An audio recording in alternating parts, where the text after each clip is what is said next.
تکبر کا لباس پہننے کی سزا۔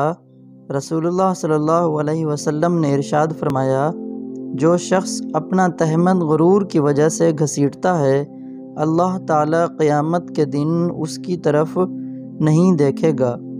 خرچ کیجئے، فرشتے کی دعا لیجئے۔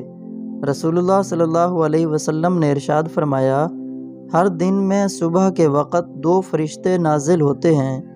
ان میں سے ایک کہتا ہے، اے اللہ، خرچ کرنے والے کو نعم البدل دے، اور دوسرا کہتا ہے، اے اللہ، روک کر رکھنے والے کا مال تلف کر دے۔ بخل کا انجام۔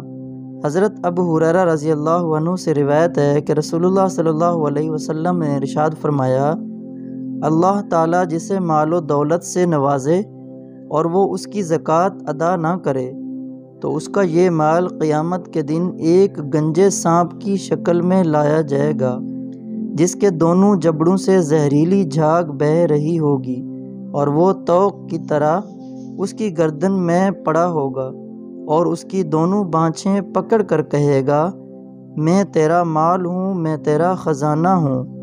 اس کے بعد رسول اللہ صلی اللہ علیہ وسلم نے مندرجہ ذیل آیت تلاوت فرمائی، جن لوگوں کو اللہ نے اپنے فضل سے نوازا اور پھر وہ بخل سے کام لیتے ہیں، وہ اس خیال میں نہ رہیں کہ بخیلی ان کے حق میں اچھی ہے، نہیں بلکہ ان کے حق میں انتہائی بری ہے۔ جو کچھ وہ اپنی کنجوسی سے جمع کر رہے ہیں، وہی قیامت کے روز ان کے گلے کا طوق بن جائے گا۔ اپنی تنہائیوں کا جائزہ لیں۔ نبی کریم صلی اللہ علیہ وسلم نے ارشاد فرمایا، میں اپنی امت کے ایسے افراد کو جانتا ہوں جو روز قیامت پہاڑ جیسے اعمال لے کر آئیں گے، لیکن اللہ تعالیٰ ان کو غبار کی طرح اڑا دیں گے۔ صحابہ کرام رضی اللہ عنہم نے عرض کیا، حضور ہمیں بھی ان کا بتا دیجئے، کہیں ہم بھی لاشعوری میں ان میں شامل نہ ہو جائیں۔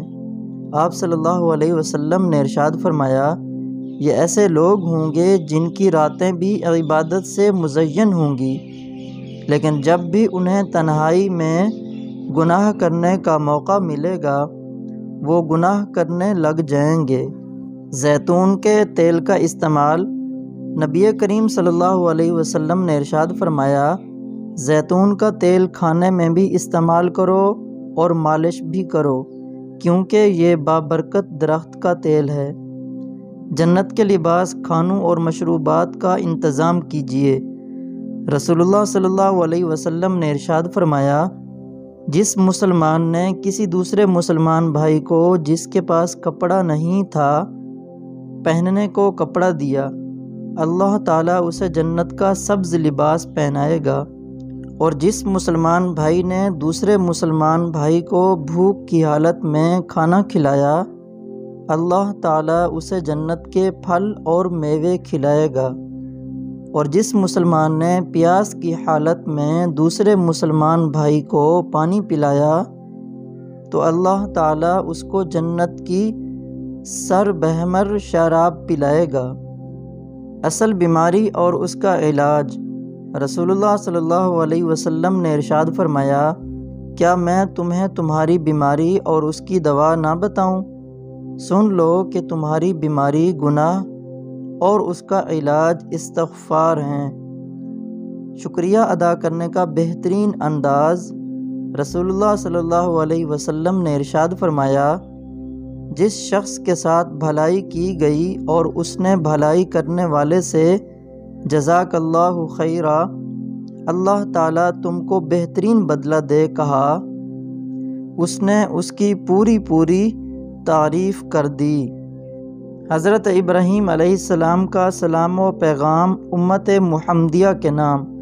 رسول اللہ صلی اللہ علیہ وسلم نے ارشاد فرمایا، معراج کی شب میری ملاقات حضرت ابراہیم علیہ السلام سے ہوئی تو انہوں نے مجھے فرمایا، اے محمد صلی اللہ علیہ وسلم، اپنی امت کو میری طرف سے سلام کہیے اور انہیں بتائیے کہ جنت کی مٹی بڑی زرخیز ہے اور اس کا پانی بہت میٹھا ہے، لیکن وہ چٹیل میدان ہے، اس میں کاشت کرنے کی ضرورت ہے۔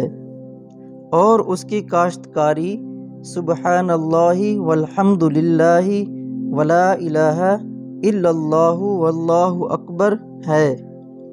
جنت کا راستہ بھولنے والے رسول اللہ صلی اللہ علیہ وسلم نے ارشاد فرمایا، جو شخص مجھ پر درود شریف پڑھنا بھول گیا اس نے جنت کا راستہ بھلا دیا۔ ذکر الہی کے انعامات۔ رسول اللہ صلی اللہ علیہ وسلم نے ارشاد فرمایا، جو لوگ اللہ کو یاد کرتے ہیں نورانی فرشتے ان کے ارد گرد جمع ہو جاتے ہیں۔ نمبر 2، اللہ کی رحمت ان پر چھا جاتی ہے۔ نمبر 3، سکون اور اطمینان ان پر نازل ہونے لگتا ہے۔ نمبر 4، اور اللہ تعالیٰ ان لوگوں کا ذکر فرشتوں میں فرمانے لگتے ہیں۔